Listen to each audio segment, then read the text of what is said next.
ವಿಧಾನಸಭೆಯಲ್ಲಿ ಸಿಎಂ ಹಾಗೂ ವಿಪಕ್ಷ ಸದಸ್ಯರ ನಡುವೆ ಸ್ವಾರಸ್ಯಕರ ಚರ್ಚೆ ಆಯಿತು. ಬ್ರಹ್ಮನ ಕೈಯಲ್ಲಿ ಬರ್ಸ್ಕೊಂಡು ಬಂದಿದ್ದೀರಿ ಅಂತ ಆರ್ ಅಶೋಕ್ ಮಾತನಾಡಿದ್ರು. ಎಲ್ಲಾ ದಾಖಲೆ ಬರಿತಾ ಇದ್ದೀರಾ ಅಂತ ಅಶೋಕ್ ಲೇವಡಿ ಮಾಡಿದಾಗ ಯಾರನ್ನು ತುಳಿಬೇಕು ಯಾರನ್ನು ಮೇಲೆತ್ತಬೇಕು ಚೆನ್ನಾಗಿ ಗೊತ್ತಿದೆ. ಸಿಎಂ ಸಿದ್ದರಾಮಯ್ಯಗೆ ಲೇವಡಿ ಮಾಡಿದ್ರು ವಿಪಕ್ಷ ನಾಯಕ ಅಶೋಕ್. ಜಾತಿನೂ ಅಡ್ಡ ಬರಲಿಲ್ಲ, ಏನು ಹಂಗೆ ನೀವು ಪೂರ್ತಿ ನಿಂತು ಬ್ರಹ್ಮನ ಹತ್ರ ಕರೆಕ್ಟ್ ಆಗಿ ಬರೆಯಪ್ಪ ಅಂತ ಹೇಳಿ ಬರ್ಸ್ಕೊಂಬಂದ್ಬಿಟ್ಟಿದ್ದೀರಾ. ಅದಕ್ಕೆ ಕರೆಕ್ಟ್ ನೋಡಿ ಎಲ್ಲಾ ದಾಖಲೆಗಳು ಮುರಿತಾ ಇದ್ದೀರಲ್ಲ. ಯಾರಾದ್ರೂ ಮುರಿತಾರ? ಜಾತಿ ಏನಾನ ಅಡ್ಡ ಬಂತ ನಿಮ್ಗೆ? ಏನು ಅಡ್ಡ ಬರಲಿಲ್ಲ, ಜಾತಿನೂ ಅಡ್ಡ ಬರಲಿಲ್ಲ, ಏನು ಅಡ್ಡ ಬರಲಿಲ್ಲ. ಕರೆಕ್ಟಾಗಿ ಕರೆಕ್ಟ್ ಟೈಮ್ಗೆ ಎಲ್ಲೆಲ್ಲಿ ಹೇಗೆ ಮಾಡಬೇಕು, ಯಾರನ್ನ ಮೇಲೆತ್ತಬೇಕು ಯಾರನ್ನ ತುಳಿಬೇಕು ನೀಟಾಗಿ ಎಲ್ಲ ಸಿಸ್ಟಮ್ಯಾಟಿಕ್ ಆಗಿ ಮಾಡಿದ್ದೀರಾ. ಅದಕ್ಕೆ ನಿಮ್ಮನ್ನ ಬ್ರಹ್ಮ ಕರೆಕ್ಟಾಗಿ ಬರ್ಸ್ಕೊಂಬಂದಿದ್ದೀರ, ನಾವು ಬರ್ಸ್ಕೊಂಬಂದಿಲ್ಲ ಅಷ್ಟೇ. ಅಧ್ಯಕ್ಷರೇ, ನಾನು ಹಣೆ ಬರಹದಲ್ಲಿ ನಂಬಿಲ್ಲ. ಯಾರು ಬರೆದಿದ್ರು ಬ್ರಹ್ಮ ಬರೆದಿದ್ದಾರೆ.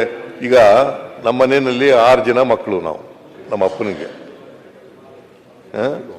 ನಮ್ಮಪ್ಪ ವಿದ್ಯಾವಂತ, ನಮ್ಮವ್ವ ಅವಿದ್ಯಾವಂತೆ. ಅವ್ರು ಯಾರು ಓದಿರಲಿಲ್ಲ. ನಾವು ಒಬ್ಬನೇ ಮನೇಲಿ, ನಮ್ಮ ಅಣ್ಣ 4ನೇ ತರಗತಿವರೆಗೆ ಓದಿದ್ದ. ಇನ್ನು ಉಳಿದವರೆಲ್ಲ ಯಾರು ಹೋಗ್ಲಿಲ್ಲ, ಶಾಲೆಗೆ ಹೋಗ್ಲಿಲ್ಲ.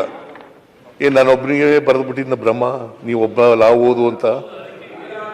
ನೀವು ಮುಖ್ಯಮಂತ್ರಿ ಹೇಗಾಗ್ತೀರಿ ಸರ್? ಕಾಂಗ್ರೆಸ್ ಅಲ್ಲಿ ಬಂದು ಸರ್ 10 ವರ್ಷಕ್ಕೆ ನೀವು ಏನ್ ಸರ್ ವಿರೋಧ ಪಕ್ಷದ ನಾಯಕರು 2 ಬಾರಿ ಆದ್ರಿ, 2 ಬಾರಿ ಮುಖ್ಯಮಂತ್ರಿ ಆದ್ರಿ, ನಿಮ್ಮಲ್ಲಿ ಭಾಗ್ಯ ಆಯ್ತು. ಆದ್ರೆ ನೀವು ಕರ್ಮ ಸಿದ್ಧಾಂತನೇ ನಂಬಲ್ಲ ಅಂದ್ರೆ ಹೇಗೆ ಸರ್? ಅದು ಡೆಸ್ಟಿನಿ ಸರ್. ಹೇಳಿದ್ದು ನಾನು ಹೇಳಿರೋದಲ್ಲ. ನೀ ಬಸವಣ್ಣ ನಂಬ್ತೀಯ ಇಲ್ವೋ? ನಾನ್ ಬಸವಣ್ಣ ನಂಬ್ತೀನಿ, ನಿಮ್ಮನ್ನು ನಂಬ್ತೀನಿ. ಅಲ್ಲ ಬಸವಣ್ಣ ನಂಬ್ತೀನಿ, ನಿಮ್ಮನ್ನು ನಂಬ್ತೀನಿ. ಆಯ್ತಪ್ಪ, ಬಸವಣ್ಣ ನಂಬೋದಾದ್ರೆ ಕರ್ಮ ಸಿದ್ಧಾಂತನ ತಿರಸ್ಕಾರ ಮಾಡಬೇಕು. ಬಸವಣ್ಣ ವಿಚಾರ ನಂಬೋದಾದ್ರೆ ಕರ್ಮ ಸಿದ್ಧಾಂತವನ್ನ ತಿರಸ್ಕಾರ ಮಾಡಬೇಕು. ನಂಬ್ಕತೀನಿ, ಕರ್ಮ ಸಿದ್ಧಾಂತವನ್ನು ನಂಬ್ಕತೀನಿ ಅಂದ್ರೆ ಹೆಂಗೆ?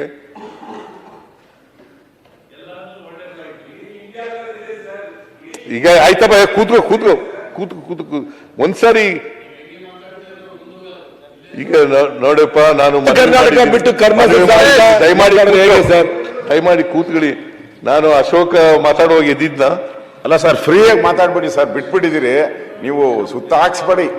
ಈ ಬಾಂಬೆ ಬಂತು, ಡೆಲ್ಲಿ ಬಂತು, ಅವಾಗಿಂದ ಆಗ್ತಾ ಇದ್ದೀರಾ ಪೂರ್ತಿ. ಅದಕ್ಕೆ ಡೈರೆಕ್ಟ್ ಆಗಿ ಬಂದ್ಬಿಡಿ, ಲ್ಯಾಂಡಿಂಗ್ ಬಂದ್ಬಿಟ್ಟು ಹೇಳ್ತಾ ಇದ್ದೀನಪ್ಪ. ಫ್ಲೈಟ್ ಟೇಕ್ ಆಫ್ ಮಾಡಿ ಉತ್ತರ ಕರ್ನಾಟಕದಾಗ ಲ್ಯಾಂಡ್ ಮಾಡಿ. ನಾ ಮಾತಾಡಲ್ಲ, ಸುಮ್ಮನೆ ಕೂತಿದ್ದೀನಿ ನೋಡಿ ಸರ್. ಮುನ್ನುಡಿನೇ ಇಷ್ಟು ಉದ್ದ ಆದ್ರೆ ಹೆಂಗೆ ಸರ್? ಮುನ್ನುಡಿನೇ ಇಷ್ಟು ಉದ್ದ ಆದ್ರೆ ಹೆಂಗೆ? ಅದ್ರ ಪಿಕ್ಚರ್ ಯಾವಾಗ ಹೆಂಗೆ ನಾವು ಮುನ್ನುಡಿ ಎಲ್ಲ ಇದು ಅನ್ನೋ. ಈಗ ನೋಡಿ, ನಿಮಗೆ ಕೇಳಕ್ಕೆ ಇಷ್ಟ ಇಲ್ಲ. ಅಲ್ಲ, ಇಷ್ಟ ಇಲ್ಲ. ನಾನು ತಿಂಡಿ ಮತ್ತೆ ಮುನ್ನುಡಿನೇ ಸಬ್ಜೆಕ್ಟಿಗೆ ಬರ್ದಲ್ಲ. ಮುನ್ನುಡಿನೇ 25 ಪೇಜ್ ಆಯ್ತಲ್ಲ ಈಗ ಸರ್.